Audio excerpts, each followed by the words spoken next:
Hola gente, ¿cómo andan? Bueno, espero que estén todos bien. Vamos a seguir con las clases de nuestra cátedra.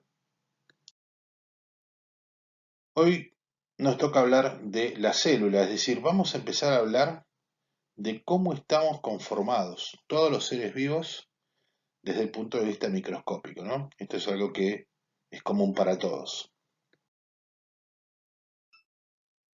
Si hacemos un poquito de historia, en el año 1665 Robert Hooke comienza este camino del descubrimiento de la célula cuando observó un pedazo de corcho al microscopio y le dio ese nombre, célula, a los compartimientos de ese pedazo de corcho. El corcho, como ustedes sabrán, es la corteza de un árbol del alcornoque, por lo tanto estaba estudiando una parte de un ser vivo que es una planta, ¿no?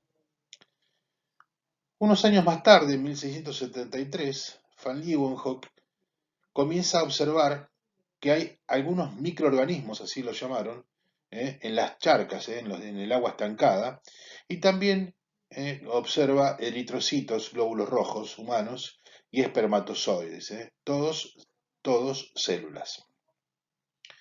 En el año 1839, casi 200 años después, Schwann postula el primer concepto sobre la teoría celular y dice que las células son las partes elementales tanto de las plantas como de los animales, es decir, de todo ser vivo.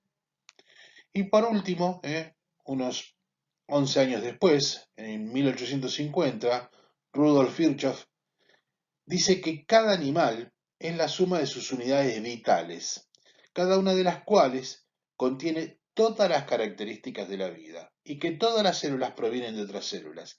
En esta teoría de Virchow, hoy aún, después de 200 años prácticamente, seguimos todavía con la misma teoría, es decir, sigue valedera la teoría de Virchow.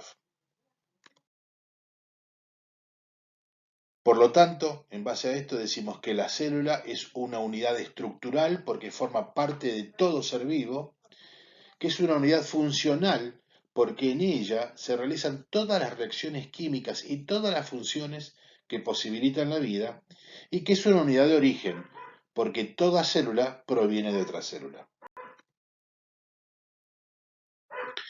También podemos decir que la célula es la porción más pequeña de materia que puede tener una existencia propia. Por eso, un ser vivo puede estar formado por una célula o por millones de ellas. Por ejemplo, los eritrocitos, que son los glóbulos rojos, son células especializadas en transportar el oxígeno. Por ejemplo, tienen una forma propia, que es un disco bicóncavo. Es como si tuviéramos dos platos hondos unidos por el fondo. Así es un eritrocito. Y miden más o menos 7,5 micrones.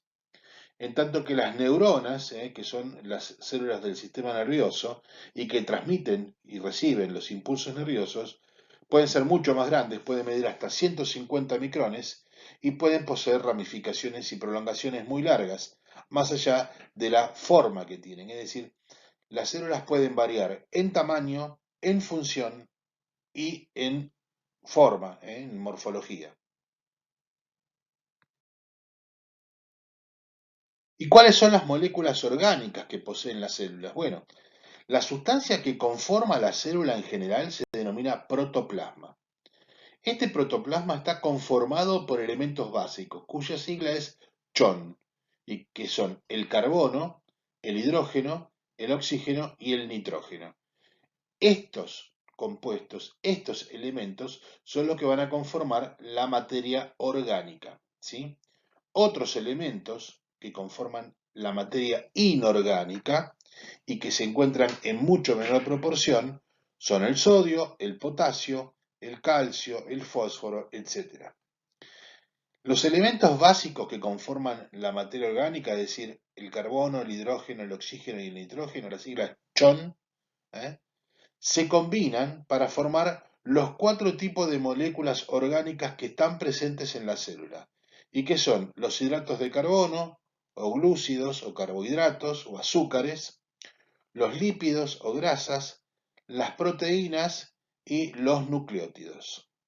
¿Sí? Entonces, el protoplasma, la sustancia que conforma la célula, se encuentra en un estado que se denomina coloidal. Es un estado intermedio entre el sólido y el líquido, como si fuera casi una gelatina, ¿sí?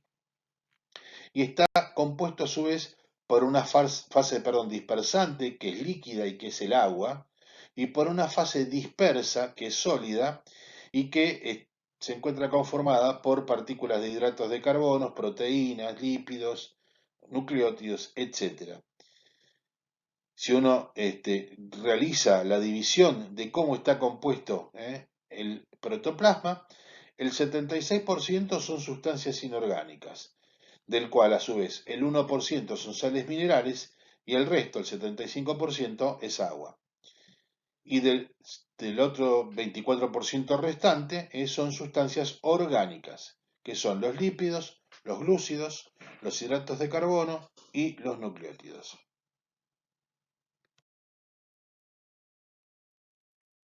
Los hidratos de carbono o azúcares, o carbohidratos o glúcidos, son la principal fuente de energía que utiliza la célula. Y están compuestos por carbono, hidrógeno y oxígeno.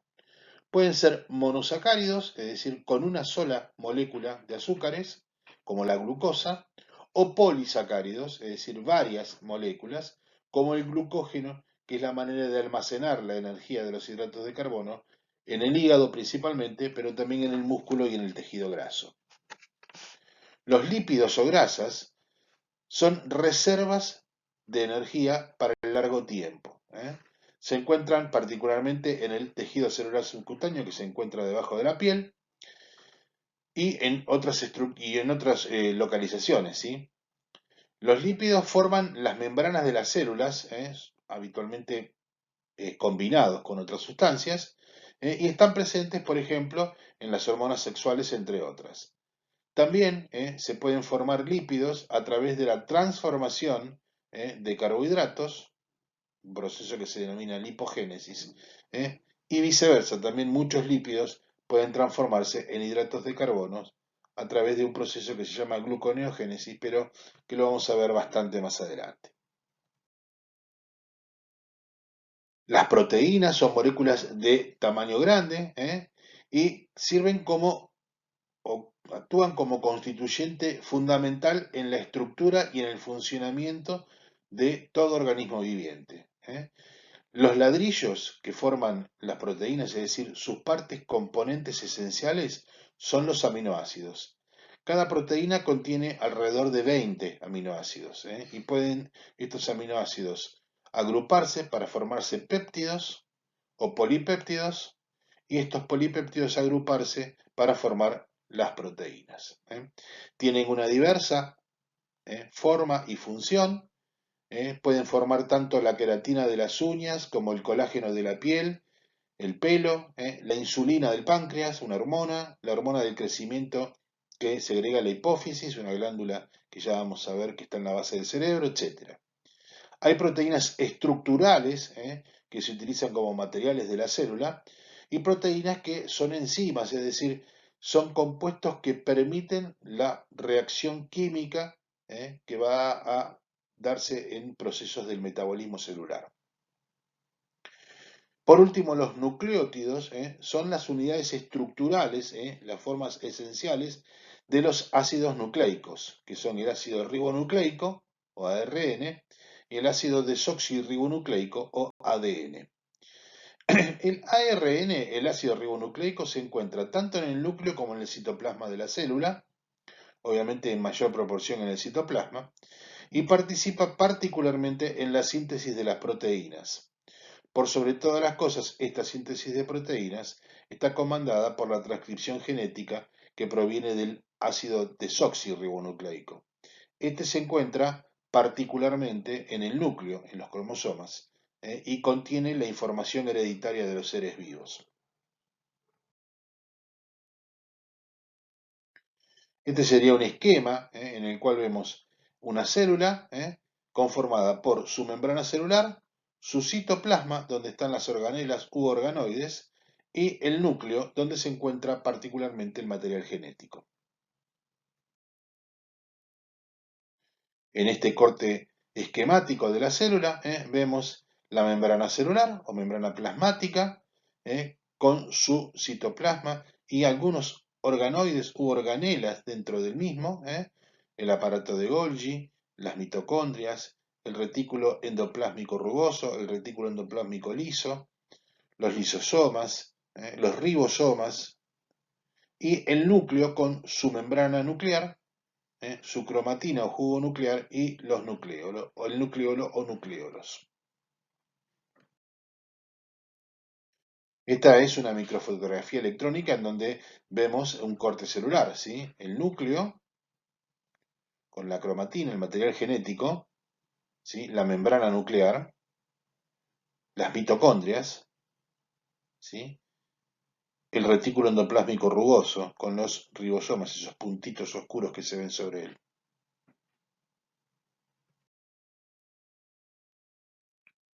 Bien, vamos a hablar ahora de la estructura de la membrana plasmática o membrana celular, ¿sí? La membrana celular está compuesta por lípidos, proteínas e hidratos de carbono y presenta dos capas lipídicas particularmente, ¿sí? Los hidratos de carbono habitualmente se encuentran en forma de oligosacáridos, es decir, de pequeñas cantidades de moléculas de hidratos de carbono o combinados con otras sustancias, por ejemplo, con lípidos formando glucolípidos o glicolípidos. Las proteínas, ¿sí? Pueden ser proteínas estructurales, proteínas de membrana que le dan forma y soporte, sostén a la membrana celular, o algunas que atraviesan las membranas y que muchas veces se utilizan como conductos para el transporte de sustancias. En tanto que los lípidos tienen dos porciones, una cabeza y una cola. La cabeza habitualmente es hidrofílica, es decir, tiene afinidad por los líquidos, por el agua, por lo tanto la vamos a encontrar siempre en contacto con el exterior o con el interior celular, en tanto que las colas son hidrofóbicas, es decir, rechazan, repelen el medio líquido. Por lo tanto, lo vamos a tener hacia el interior de la célula, de la membrana, perdón, de la membrana celular. Más allá de esto, la membrana también presenta poros por donde ingresan y egresan sustancias y obviamente a través de esta membrana es donde se realizan los intercambios de materiales entre el exterior y el interior celular, es decir, el citosol. Aparte de esto, vamos a tener proteínas y microtúbulos que van a formar el citoesqueleto, que le van a permitir dar la forma y el sostén a la membrana celular y por lo tanto a la célula de la cual forma parte.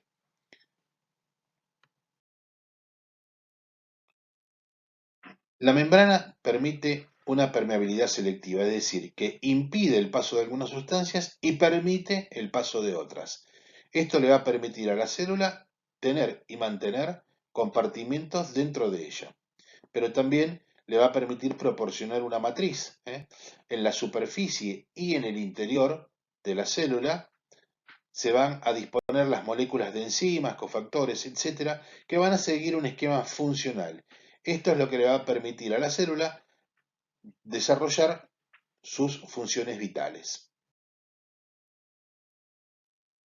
Como dijimos, la membrana celular está compuesta por una bicapa lipídica, dos capas de lípidos, las terminaciones polares o hidrófilas o hidrofílicas se encuentran en el borde interno y en el borde externo, y las hidrofóbicas, la cola de los lípidos, se encuentra hacia el interior. Las proteínas pueden ser componentes periféricos de la membrana, pueden ser componentes estructurales o integrales y pueden atravesar toda la membrana. Y los componentes de glucídicos, los hidratos de carbono, se encuentran en forma de, como dijimos antes, de oligosacáridos o de lipopolisacáridos, es decir, combinaciones de lípidos con polisacáridos, o incluso de glicoproteínas, es decir, de la combinación de proteínas con hidratos de carbono.